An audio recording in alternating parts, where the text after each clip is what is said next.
नमस्कार दोस्तों। अभी हाल ही में केरल में एक राष्ट्रीय राजमार्ग 66 का निर्माण हो रहा था और ये राजमार्ग निर्माण के दौरान ही अपने आप से एकदम ध्वस्त हो गया, टूट करके बिखर गया। और इसी वजह से जिन कंपनियों के द्वारा इस राष्ट्रीय राजमार्ग का निर्माण किया जा रहा था और निर्माण कराया जा रहा था, केंद्र के द्वारा इन कंपनियों पर अभी हाल ही में प्रतिबंध लगा दिया गया है। और इसके साथ साथ उसके प्रबंधन के लिए केंद्र सरकार के द्वारा निर्देश जारी किए गए हैं। चलिए आज के इस वीडियो में समझ लेते हैं कि आखिरकार केरल का ये राष्ट्रीय राजमार्ग 66 है क्या चीज़, इसका पूर्व में नाम क्या था और अभी हाल में इसका निर्माण कराया जा रहा है, ये कहाँ से कहाँ तक है और केरल और बाकी राज्यों के लिए ये किस तरीके से बेनिफिशियल है। चलिए विस्तार से समझ लेते हैं। मेरा नाम है सचिन और मैं कंसीडर IAS की एक और नई वीडियो में आप सभी का स्वागत करता हूँ। खबर की बात करते हैं तो खबर है केरल में NH66 हादसा, केंद्र ने निर्माण और परामर्श कंपनियों पर प्रतिबंध लगाया। यानी जिन कंपनियों के द्वारा इस नेशनल हाईवे का निर्माण करवाया जा रहा था, अब ये हादसे के दौरान पूरी तरीके से बिखर गई है और इस वजह से केंद्र के द्वारा जो निर्माण करा रही थी जो कंपनियां, उन पर बैन लगा दिया है।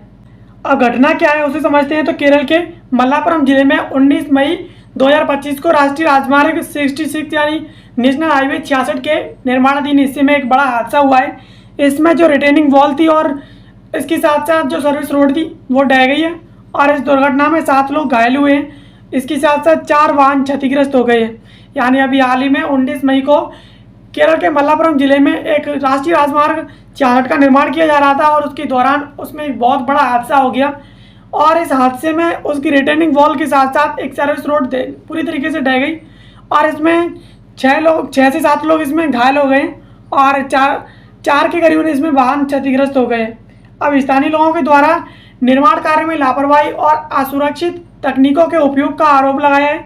यानी स्थानीय लोगों के द्वारा कहा गया है कि इस निर्माण को लापरवाही से किया जा रहा था और इसमें कोई भी सुरक्षा की जो तकनीक है उनका उपाय नहीं किया गया था इनके द्वारा। और विशेष रूप से पानी के भरे धान के खेतों पर बिना पर्याप्त सुरक्षा उपायों के निर्माण करने को लेकर के ये आरोप लगाए। यानी इस नेशनल हाईवे के दोनों तरफ धान के खेत हैं जो पानी से लबालब हैं और उनका ना ध्यान रखते हुए इस नेशनल हाईवे का इन कंपनियों के द्वारा निर्माण कराया जा रहा था और इसी वजह से यह नेशनल हाईवे पूरी तरीके से ढह गया है।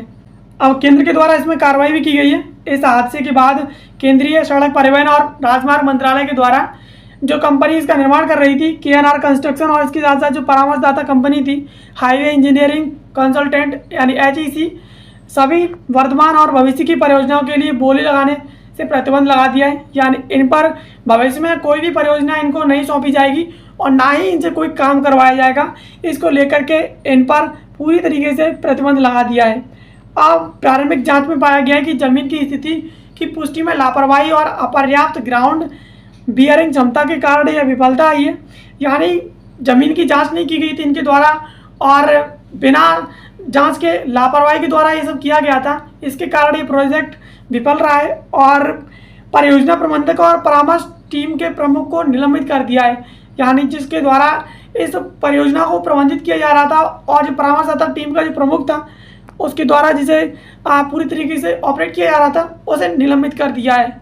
जाँच और सुरक्षात्मक उपाय, केंद्रीय मंत्री नितिन गडकरी ने आश्वासन दिया है कि एक उच्च स्तरीय तकनीकी समिति जिसमें भारतीय प्रौद्योगिकी संस्थान IIT के विशेषज्ञ शामिल होंगे इस हादसे की जांच करेंगे। यानी जो केंद्रीय मंत्री नितिन गडकरी जी हैं उन्होंने कहा है कि इस हादसे की जांच एक उच्च स्तरीय कमेटी करेगी जिसमें IIT के विशेषज्ञ शामिल होंगे और उसके बाद इसकी पूरी तरीके से जाँच की जाएगी। इस समिति का नेतृत्व पूर्व IIT Delhi professor GV Rao करेंगे और ये निर्माण दोषों और सुरक्षा जोखिमों का मूल्यांकन करेगी। यानी इस समिति की जो नेतृत्व है वो IIT के जो प्रोफेसर हैं GV राव वो करेंगे और ये पूर्व प्रोफेसर रह चुके हैं। अब ये पूरी तरीके से जांच करेंगे कि आखिरकार इस हादसे के और इस परियोजना के दौरान किन किन चीज़ों की लापरवाही बरती गई थी कंपनियों के द्वारा, किस किस चीज़ पर ध्यान नहीं दिया गया था और इस वजह से ये परियोजना विफल रही है। और समिति की सिफारिशों के आधार पर ही सुरक्षात्मक उपाय लागू किए जाएंगे जिसकी लागत निर्माण कंपनी वहन करेगी। यानी पहले उसकी जांच की जाएगी और जांच के बाद ये समिति जो सिफारिश करेगी, ये जो बताएगी, उसके आधार पर ही सुरक्षा के उपाय लागू किए जाएंगे और उपाय में जितना भी खर्चा होगा वो सब इन कंपनियों से वसूल किया जाएगा। अब इसका जो सार्वजनिक रूप से प्रतिक्रिया दी गई है और विरोध किया गया उसकी बात करते हैं। तो इस दुर्घटना के बाद स्थानीय निवासियों और विभिन्न संगठनों ने इसका विरोध प्रदर्शन भी किया है। युवा कांग्रेस के कार्यकर्ताओं ने केएनआर कंस्ट्रक्शन के कार्यालय पर प्रदर्शन किया है, जिसमें कुछ हिंसक घटनाएं भी हुई हैं और 13 लोगों को गिरफ्तार भी किया गया है। इसके अलावा अन्य स्थानों पर नेशनल हाईवे 66 के निर्माण कार्यों में सुरक्षा मानकों की अनदेखी और असुरक्षित निर्माण तकनीकों को लेकर के विरोध प्रदर्शन भी हुए हैं। यानी जनता के द्वारा इसका विरोध भी किया गया है और प्रदर्शन भी किए गए हैं। कुछ कार्यकर्ताओं के द्वारा जो कांग्रेस के रहे हैं उनके द्वारा केएनआर कंस्ट्रक्शन के कार्यालय पर जाकर के धरना प्रदर्शन भी किया गया है, जिसमें कुछ हिंसक घटनाएं भी हुई हैं और पुलिस के द्वारा 13 से अधिक लोगों को गिरफ्तार किया गया है।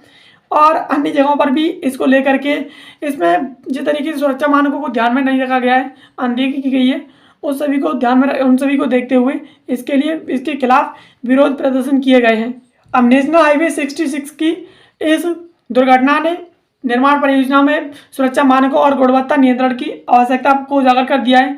यानी इस दुर्घटना ने कहीं ना कहीं इस बात को जन्म दे दिया है और इस बात को उजागर कर दिया है, सभी के सामने लाकर रख दिया है कि परियोजनाओं में सबसे पहले सुरक्षा के मानकों का और उसकी गुणवत्ता का ध्यान रखना बहुत ज़्यादा जरूरी है। केंद्र सरकार के द्वारा उठाए गए कदमों से स्पष्ट है कि भविष्य में ऐसी घटनाओं की पुनरावृत्ति रोकने के लिए कड़े उपाय किए जाएंगे। यानी केंद्र सरकार के द्वारा अभी हाल ही में इस दुर्घटना के बाद जिस तरीके से कदम उठाए जा रहे हैं, उनसे ये सुनिश्चित किया जाएगा कि भविष्य में ऐसी भी कोई भी घटना की पुनरावृत्ति ना हो, यानी ऐसी कोई भी घटना दोबारा से ना दोहराई जाए। अब राष्ट्रीय राजमार्ग 66 की बात करते हैं। तो राष्ट्रीय राजमार्ग 66, जिसे पहले राष्ट्रीय राजमार्ग 17 के नाम से जाना जाता था, भारत के सबसे महत्वपूर्ण और लंबे तटीय राजमार्गों में से एक है। यह राजमार्ग भारत के पश्चिमी समुद्री तट के साथ साथ चलता है और महाराष्ट्र, गोवा, कर्नाटक और केरल, तमिलनाडु इन राज्यों को जोड़ता है। यानी ये जो राष्ट्रीय राजमार्ग है वो समुद्री तटीय तट के इलाके पर है और ये कहीं ना कहीं महाराष्ट्र से लेकर के तमिलनाडु तक जाता है। इस राजमार्ग का जो पूर्व का नाम था वो नेशनल हाईवे 17 था और अब इसका जो नया नाम है वो नेशनल हाईवे 66 है। अब इसकी कुछ विशेषताओं के बारे में बात कर लेते हैं। तो इसका पुराना नाम था वो राष्ट्रीय राजमार्ग 17 था, इसका नया नाम है राष्ट्रीय राजमार्ग 66। अब इसकी कुल लंबाई की बात करें तो इसकी कुल लंबाई है 1622 किलोमीटर और इसका जो उत्तर का जो प्रारंभिक बिंदु है वो पनवेल महाराष्ट्र है और इसका जो दक्षिणतम बिंदु है वो कन्याकुमारी तमिलनाडु है। अब इसके महत्वपूर्ण शहरों की बात की जाए कि किन किन को जोड़ता है, तो ये मुंबई, गोवा, मंगलौर और कोझिकोड, कोच्चि, त्रिवेंद्रम और इसके साथ साथ कन्याकुमारी को जोड़ता है। राज्यों की बात की जाए तो महाराष्ट्र, गोवा और कर्नाटक, केरल और तमिलनाडु इनको जोड़ता है। और समुद्री तटीय मार्ग की बात की जाए तो ये अरब सागर के समानांतर है, यानी ये कहीं ना कहीं समुद्री तटमार्ग से होकर के चलता है जो कि महाराष्ट्र से लेकर तमिलनाडु तक है।